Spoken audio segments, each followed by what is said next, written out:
মালদাতে বিজেপির মিছিল আটকানোর জন্য মোতায়েন করা হয়েছে সিভিক ভলেন্টিয়ার। রীতিমতো হেলমেট পরে লাঠি হাতে রণসজ্জায় সিভিক ভলেন্টিয়াররা। কিন্তু এখানেই প্রশ্ন, রাজ্যের আইন শৃঙ্খলা পরিস্থিতিকে সামলাতে পারে সিভিক ভলেন্টিয়ার? তাহলে কি আদালতের নির্দেশও মানছে না মমতার পুলিশ? মাথায় হেলমেট, হাতে লাঠি, যেখানে স্ট্যান্ডিং কোর্টের রায় আছে, হাইকোর্টের রায় আছে যে কোনোভাবেই সিভিক ভলেন্টিয়ার্সকে ল অ্যান্ড অর্ডার মেনটেনে ব্যবহার করা যাবে না। অশান্ত মোথাবাড়ির পরিস্থিতি খতিয়ে দেখতে গিয়ে পুলিশি বাধার মুখে রাজ্য বিজেপি সভাপতি সুকান্ত মজুমদার। এই নিয়ে রাজ্য রাজনীতি যখন সরগরম, তখন বিতর্ক উস্কে দিয়েছে মালদহের আরো একটি ছবি। কলকাতা হাইকোর্টের নির্দেশ ছিল সিভিক ভলান্টিয়ার তারা law and order situation maintain করার জন্য তাদেরকে ব্যবহার করা যাবে না। আর এই মুহূর্তে মালদার ছবি দেখো, সিভিক ভলান্টিয়ার সার দিয়ে দাঁড়িয়ে রয়েছে, প্রত্যেকের মাথায় হেলমেট, হাতে লাঠি, দেখে মনে হচ্ছে তারা তো যুদ্ধে যাচ্ছেন। রণসজ্জায় সজ্জিত সিভিকদের দেখেই বোঝা যাচ্ছে তারা সেখানে ভিড় কিংবা ট্রাফিক নিয়ন্ত্রণের জন্য দাঁড়িয়ে নেই। তাহলে কি হাইকোর্টের নির্দেশকে পুরোপুরি অমান্য করেই সিভিকদের মোতায়েন করা হয়েছে আইন শৃঙ্খলা রক্ষার কাজে? সিভিক ভলেন্টিয়াররা এখানে লাঠি হাতে হেলমেট পরে ঘুরে বেড়াচ্ছে, যেখানে কলকাতা হাইকোর্টের স্পষ্ট নির্দেশ আছে কোনোভাবে সিভিক ভলেন্টিয়ারদেরকে ল অ্যান্ড অর্ডার মেনটেনে ব্যবহার করা যাবে না। এটা কলকাতা হাইকোর্টের রায়ের উল্লঙ্ঘন এবং কলকাতা হাইকোর্টকে অপমান। সিভিকদের কোথায় ব্যবহার করা হবে এবং কোথায় নয় তা নিয়ে স্পষ্ট নির্দেশ রয়েছে কলকাতা হাইকোর্টের। আদালতের নির্দেশ মতো একটি নির্দেশিকাও রয়েছে রাজ্য পুলিশের, যেখানে বলা হয়েছে ট্রাফিক নিয়ন্ত্রণের জন্য পুলিশকে সাহায্য করবেন সিভিকরা।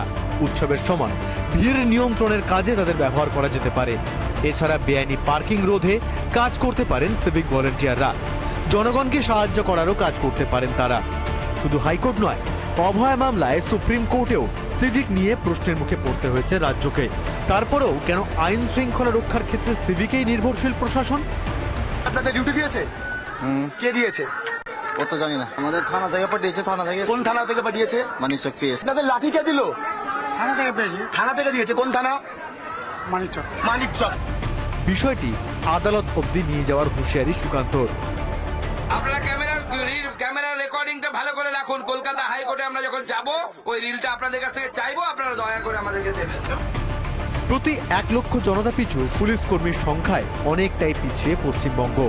কেন্দ্রের সমীক্ষা বলছে রাজ্যের 1 লক্ষ মানুষ পিছু 101 জন পুলিশ রয়েছে, যেখানে সংখ্যাটা হওয়া উচিত 167 জন। যেখানে গোটা দেশে 1 লক্ষ জনসংখ্যায় পুলিশ কর্মীর সংখ্যা 155। পুলিশ নিয়োগের মতো অর্থ নেই বলেই কি নিয়োগে গড়িমাসি করছে রাজ্য, নাকি রাজনৈতিক প্রয়োজনে সিভিকদের কাজে লাগানো অনেক সহজ বলেই পুলিশের বদলে সিভিকদেরই প্রাধান্য দিচ্ছে শাসক? ভাস্কর বসুর রিপোর্ট, রিপাবলিক বাংলা।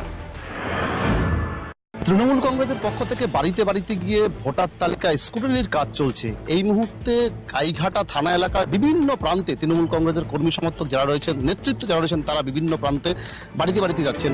আমার হাতে একটি ভোটার তালিকা রয়েছে, যেখানে দেখা যাচ্ছে যে কালিদাস বৈদ্য রয়েছেন এবং নারায়ণ বৈদ্য। কেউ তাদেরকে জানেন না, চেনেন না। যদিও তৃণমূল কংগ্রেসের পক্ষ থেকে দাবি করা হচ্ছে এখানকার স্থানীয় যিনি জনপ্রতিনিধি রয়েছেন তার নিকটতম আত্মীয় এই দুই ব্যক্তি। তিনি বলছেন যে তার পরিবার অনেক বড়, তার বংশ অনেক বড়, তার আত্মীয় থাকতে পারে, তিনি অকপটে স্বীকার করেছেন। কিন্তু তিনি বলছেন তার সাথে এই দুই ব্যক্তির কোনো রকম যোগসাজশ নেই। তিনি 3 থেকে 4 মাস আগে এদেরকে দেখেছেন, পারিবারিকভাবে তাদের সঙ্গে কোনো রকমভাবে মিল নেই, তাই তারা জানেন না তারা কোথাকার বাসিন্দা। যদিও স্থানীয় বাসিন্দারা একাংশ মনে করছেন যে এই দুজন ব্যক্তি বাংলাদেশের বাসিন্দা। তৃণমূল কংগ্রেসের পক্ষ থেকে তারাও কিন্তু দাবি করছেন এই দুই ব্যক্তি বাংলাদেশের বাসিন্দা। বিজেপির বক্তব্য যে এটা শুধুমাত্র তৃণমূলের গিমিক। উত্তর 24 পরগনা চাঁদপাড়া থেকে টিটপ বিশ্বাস, রিপাবলিক বাংলা।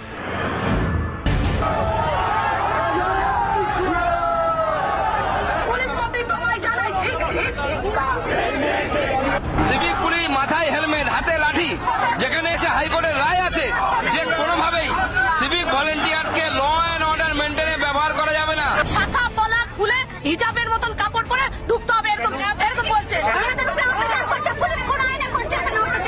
বেছে বেছে হিন্দু দোকান, ঘর, বাড়ি ভেঙে তছনছ করে লুট করে দেওয়া হয়েছে, কারণ সেখানে হিন্দুরা সংখ্যালঘু।